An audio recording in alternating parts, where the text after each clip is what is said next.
Hello students, welcome to the EPG Pathshala.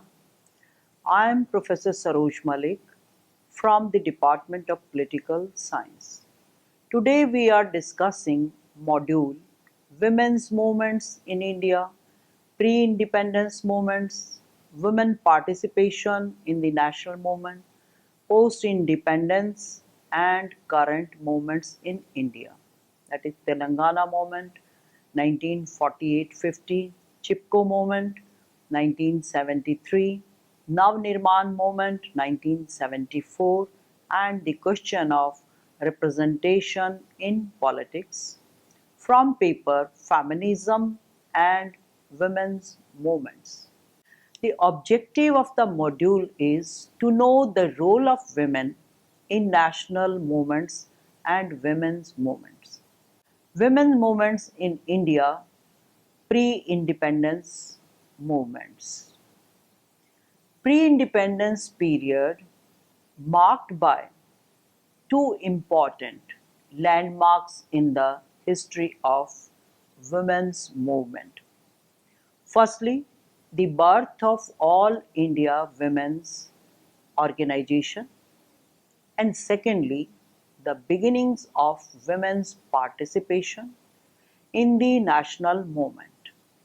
Both processes heralded changes probably unforeseen by founders of women's organization and pioneers who championed the involvement of women in India's freedom struggle.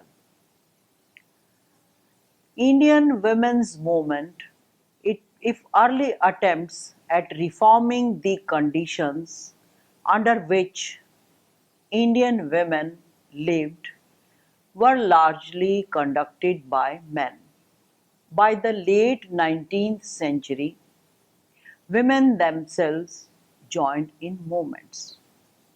By the earlier 20th century, women's own autonomous organization began to be formed and women's activism was constructed. The decade 1910 to 1920 was one in which first attempts at setting up all India women's organizations were made. The earliest women's organizations were both urban and sectarian in a non-pejorative sense, for they were Arya Samajist or Brahmo Samaj. From the late 19th to the early 20th century, they were followed by local or regional women's organizations such as the Bang Mahila Samaj and the Aghore Kamini Nari Samiti in Bengal, Sabha in Maharashtra, Mahila Seva Samaj in Bangalore, the Bharat Mahila Parishad in Banaras, the Prayas Mahila Samiti in Allahabad. Some of these were practical social reform organizations. Others were mere discussion platform for women. The All India Muslim Ladies Conference, Anjuman-e Khwateen-e-Islam, was founded on March 1, 1914, was part of a ceremony inaugurating a new residence hall for Aligarh Girls' School. The Sheikh and Begum Abdullah encountered many obstacles in their effort to establish a girls' school. Women India Association WIA. The establishment of the Women's India Association in 1917 was the first attempt to organize women on an all India basis. The founding members of the organizations were Annie Besant, Margaret Cousins, and Dorothy Jiva Rajadara. They were committed to fight for women's suffrage and India's national freedom. Aims and objective of the association: right to education and compulsory primary education for all boys and girls, abolition of child marriages and other social evils, to secure representation of women in municipalities, talukas, local bodies, legislative council, and assemblies, to establish equality of rights and opportunities between men and women. The National Council of Women in India (NCWI) was formed in 1925. It was an elite body and had two aspects: one international, it being a part of worldwide organization, and other national, as its actual practical work as all national and local. The organization stressed that Indian women had special talent for housekeeping, raising children, and nation building. At home, women would keep house and raise their children, freeing men to perform their work. Similarly, in the public realm, women would participate to lighten the burden pressing heavily on the leaders. One of the major contributions of women's organization in pre-independence times was to raise and articulate women's demand for rights and right to vote, and to struggle continuously to get them. Bombay and Madras granted franchise to women in 1921, United Provinces in 1923, Punjab and Bengal in 1926, Assam, Bihar and Odisha in 1930. But this number was very small. WIA, AIWC and NCWI issued a joint memorandum in favor of universal adult franchise. Government of India Act 1935 extended franchise to 6 million women. Women's organizations continued their struggle for women's rights. The passage of Child Marriage Restraint Act 1926, fixing age of marriage for girls at 14 and boys at 18, and Hindu Women's Right to Property Act 1937 gave them some satisfaction. The All India Women's Conference (AIWC) is the most influential women movement in India. The AIWC was founded in 1927, had large number of members.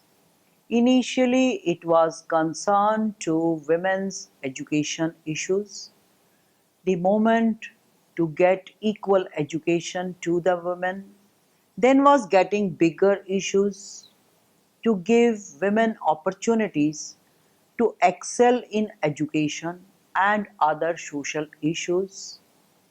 The achievement of these organizations can be seen when they elevate the women's issues, including education, social and legal reform. The most important of their movement become particular victories of women's movement was Child Marriage Reform Act 1929, struggle against Parda, and campaign for women's suffrage. Women's participation in the national movement. With the national movement gaining ground, women stepped on the streets. Models of women's participation put forward by the Gandhian, Khilafat, and extremist experience sought to establish a concept of nation as the extended family and therefore a legitimate sphere of women's activity. The Indian national movement put forth the goal of a united modern Indian nation that would transcend differences of caste, religion, and language. With non-cooperation, the epoch of Gandhi began. He evolved a program of struggle which included all sections and most significantly women, in the active life of the country, and the formation of women's organization at an all India level were two landmarks in the evolution of the women's movement. Women's organizations revealed the tension between confining women's issue to social reform efforts and the compulsion from the wider society to link national liberation to the women's movement. Participation of women in politics was a new step, yet ideologically, the act was appropriated as an extension of traditional rules. Three broad developments occurred around this time, opening up possibilities for women's participation in politics. One was Satyagraha movement of Gandhi, the other militant resurgent movement of the extremist trend, and the last the Khilafat movement. Gandhi was hailed as the parent of the Indian women's movement. Under Gandhi's influence, their participation in the freedom struggle became visible. The struggle was on an unprecedented massive scale. Gandhi turned traditional symbols and ideals into sources of inspiration and energy for women, who came out of their homes to organize meetings and processions, to sell khadi, to spread message of Swadeshi, to give away their jewelry, and to picket near the shops of liquor and foreign clothes. He respected the personal dignity without belittling their role as mothers and wives, and gave women with men equal tasks to perform in the achievements of freedom. He saw women not as objects of reform and humanitarianism, but as self-conscious arbiter of their own destiny. Women entry into national politics through non-violent methods brought miraculous results. On one hand, women become aware of their inner strength, and on the other, process brought human and moral elements into politics. They had attended session the Indian National Congress and taken part in Swadeshi movement in Bengal in 1905 to 1911 and in the Home Rule movement. In non-cooperation movement, peasants women played an important role in the rural satyagrahas of Barsad and Bardoli. Thousands of women joined the Satyagraha army of Gandhiji. They raised their voices against the Rowlatt Bill, forest laws, and went to jail as a consequence of their defiance. Women participated in the Salt Satyagraha and in the civil disobedience movement. They held meetings, organized processions, picketed shops, selling foreign clothes and liquor, and went to jail. Women participated in the freedom movement because they were inspired by patriotism and wanted to see the end of foreign rule. Women's participation in the freedom movement did not lead to a separate autonomous women's movement since it was part of the anti-colonial movement. All India Women's Conference AIWC. During Quit India movement in the 1940s, 20 years after the non-cooperation movement and 10 years past civil disobedience, more women came forward to participate because when most of the menfolk were in prison, women came forward to take charge of the struggle. Uneducated and educated women sacrificed time and materials, volunteering, campaigning, protesting, fasting, and donating to the cause of freedom. In Gandhian dialectics, the men and the women, grassroots workers, were the most important cogs in the whole machinery of the movement. They adopted various tools to mobilize the masses. The women's movement in pre-independent India has been often called the first wave feminism. In this phase, women blamed tradition and religion for their suffering and sought redress in education and legal change.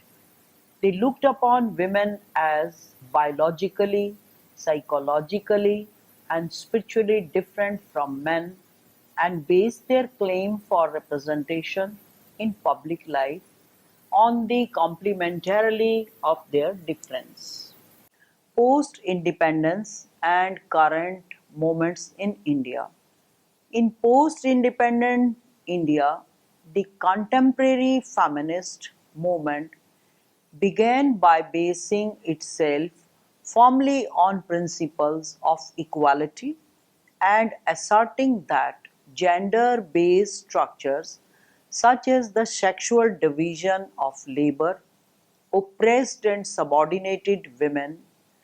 The differences between men and women was held largely to be a biological one, which should not affect women's right to equality with men in both public and private spheres. Among the movements such as the communist-led food campaigns of 1940, Chipko of 1973, anti-alcohol and anti-price rise movement of 1970s, and those which were primarily dominated by men and in which large number of women were active, such as nationalist Tebhanga and Telangana movements. Telangana movement. Telangana movement in 1948 was women movement in Hyderabad state that promoted by peasant women who struggled for their land, for better wages, abolition of veti, and against exorbitant interest on grains and cash loans. It can be said that the Telangana movement, a revolutionary tradition among the Telugu people in terms of struggling for land right and leads to land reform. This movement involved in huge numbers of women to pressure the landlord and struggle against their cultural dominant. The immediate aftermath of partition and independence saw a steady increasing sense of betrayal on the part of workers and peasants, communists and socialists.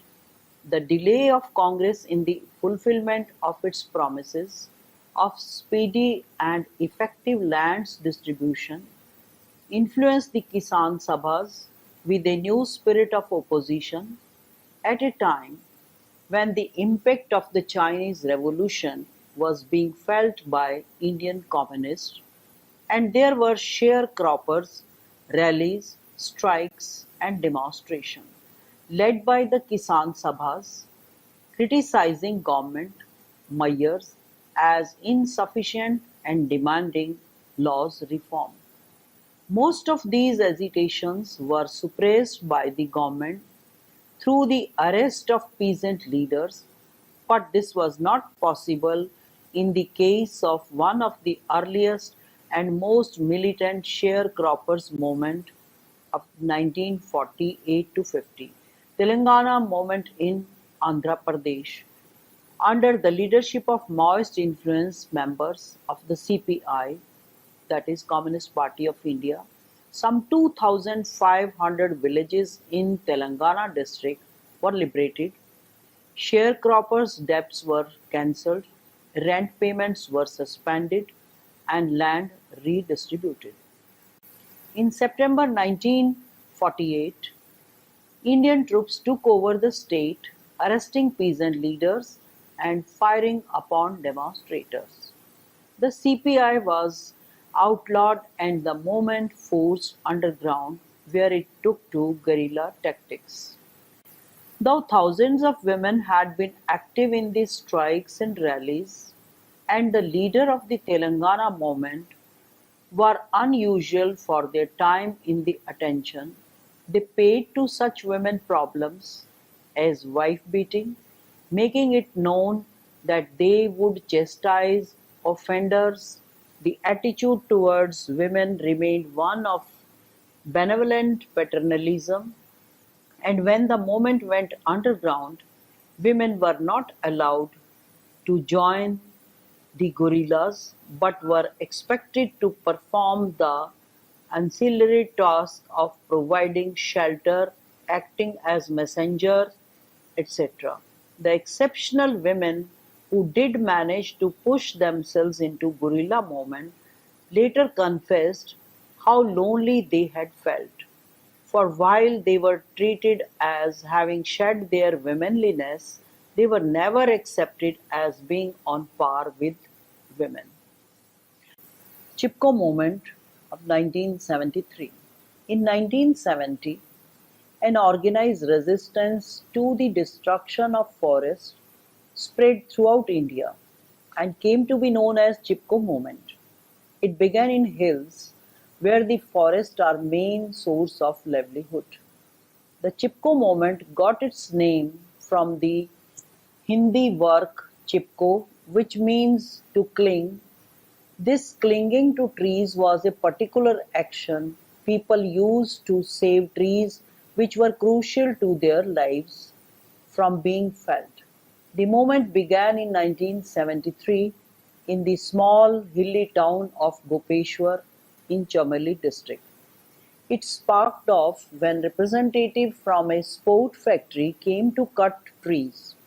Women joined the movement under the leadership of an activist, Chandi Prasad Bhatt, went to forest and formed a circle around the trees, preventing the contractor from cutting trees. It was the women of Chipko who brought to public attention the importance of trees and the need to protect the environment. The success achieved by this protest led to similar protests in other parts of the country. From their origins as a spontaneous protest against logging abuses in Uttar Pradesh. In the Himalayas, supporters of Chipko movement, mainly women, have successfully banned the felling of trees in a large number of regions and influenced natural resource policy in India. Dhoom Singh Negi, Bachni Devi, and many other village women were the first to save the trees by hugging them. They coined the slogan, "What do the forests bear? Soil, water, and pure air." The success of Chipko movement in the hills saved thousands of trees from being felled. Some other persons have also been involved in this movement and have also been involved in this movement give have given it proper direction. Sundarlal Bahuguna, a Gandhian activist and philosopher, whose appeal to Mrs. Indira Gandhi, the then Prime Minister of India, resulted in the green felling ban. Mr. Bahuguna coined the Chipko slogan, "Ecology is permanent economy." He encouraged the development of local industries based on conservation and sustainable use of forest wealth for local benefits. The Chipko protest in Uttar Pradesh achieved a major victory in 1980, with a 15-year ban on green felling in the Himalayan forest of that state by the order of the then Prime Minister. Navnirman movement of 1974. Initially a student movement in Gujarat for reduction in education fees, more campus facilities, distribution of quality food, and arrest of black marketers. Later on it was against soaring prices, black marketing, and corruption. Their protests range from mass hunger strike, mock funeral, and Prabhat Feri. This was the first successful agitation after independence that ousted an elected government. It inspired Jayaprakash Narayan to launch the Total Revolution movement, fighting to reform as well as to limit state power, arguing that the Rajniti had become corrupt and decayed and the time for Lokniti had come. The outcome of the protest was the emergency. Chimanbhai Patel became the Chief Minister of Gujarat in 1973. His reputation for corruption winning instant protest from students and teachers. Expectations of radical politics were running high at the time. Courtesy Indira Gandhi Garibi Hatao campaign, the urban middle class was unhappy because of the high price of essential commodities, while the countryside was demanding wages and food security. But what sparked off the agitation was student protest in Ahmedabad in December 1973 because of high mess bills and poor quality of food. There were clashes between the police and student, and the students' committee, later known as Nav Nirman Yuvak Samiti, was formed to voice grievances.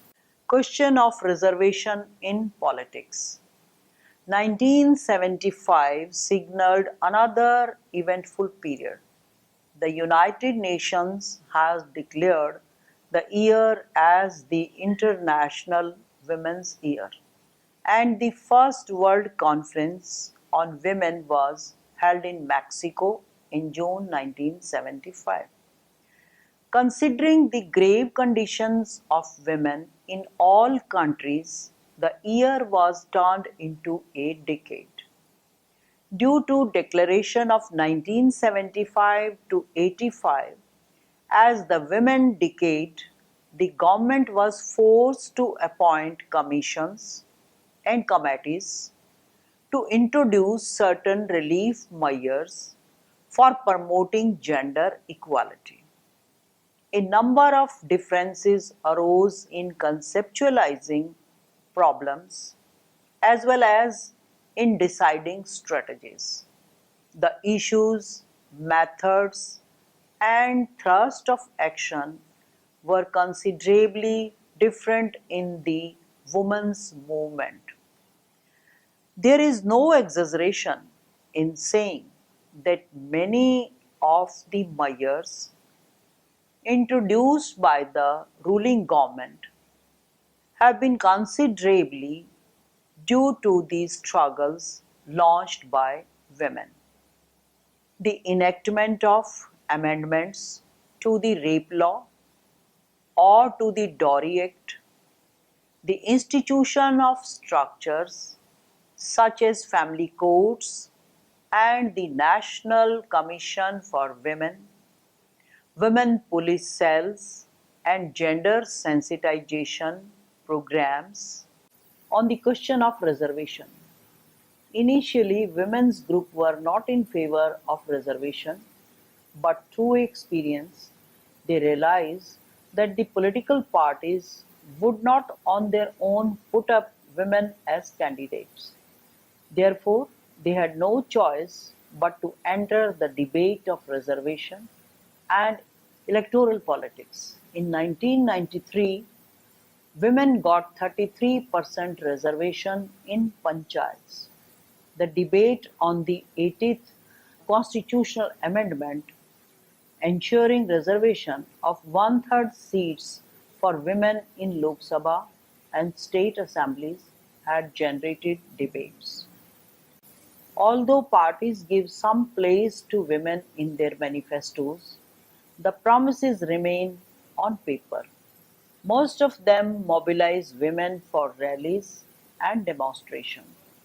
Women do not find the place on decision-making committees of political parties. Even they have been making promises regarding 33% reservation for women candidates in parliament and state assemblies. But women candidates are not fielded in this proportion. The argument in favor of the bill are more or less the same as those presented before the Committee on the Status of Women. The difficulties faced by women in getting elected, the reluctance of political parties to give tickets to women, the possibility of women losing faith in the political process and become passive spectators, and the potential of the reservation system to motivate women and political parties. It is also argued that the bill would break the male bastion of power, provide the critical mass necessary to be effective in decision-making bodies, and broaden the base of women representation in the legislative bodies. The arguments against reservation also echo the arguments put forward by the Committee on Status of Women in its report. The committee felt that the women cause in India has always been championed by all progressive elements, men as well as women. Joint efforts are required for a climate favorable for raising women's status. The committee had made a noteworthy recommendation that political parties should adopt a definite policy regarding the percentage of women to be sponsored by them for election to state assemblies and parliament. The treatment that the bill for reservation of seats for women has received from male members of different parties recently has disappointed women's organizations and women legislators, but they are not disheartened. Some feel that reservation of seats for women is not the right strategy to erase gender inequality.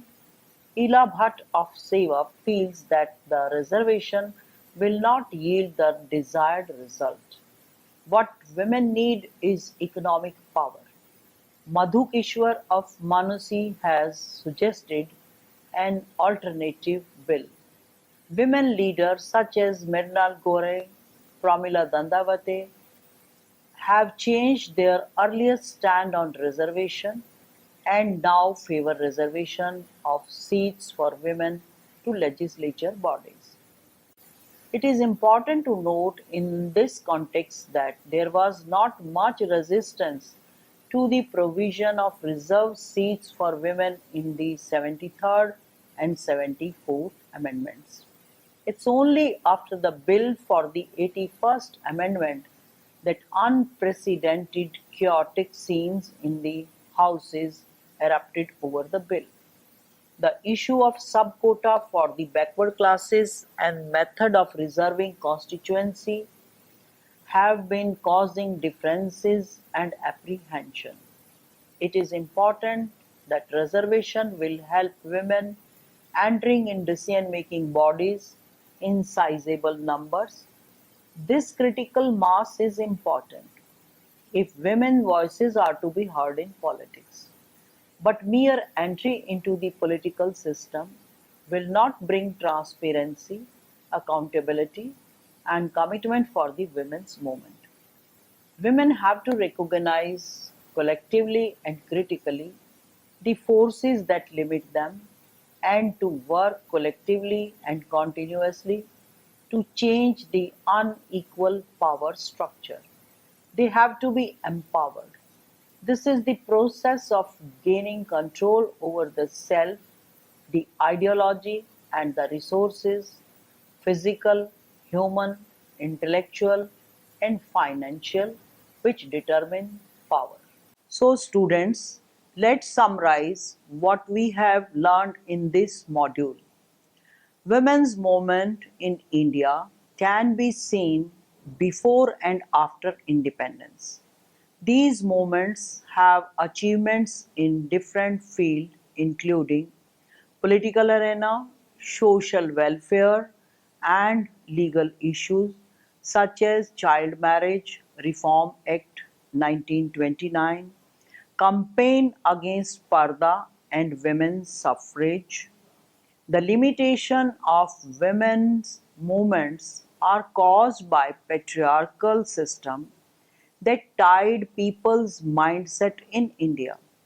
The caste system has also limited women in getting opportunities, especially in colonial era. Right now, women's movements are struggling for justice and equality. History shows that the struggle for women's rights is long and protracted. It is a struggle that must be waged and won. The women's movement thus has a long way to go in its struggle for bringing about new values, a new morality, and a new egalitarian relationship. Thank you.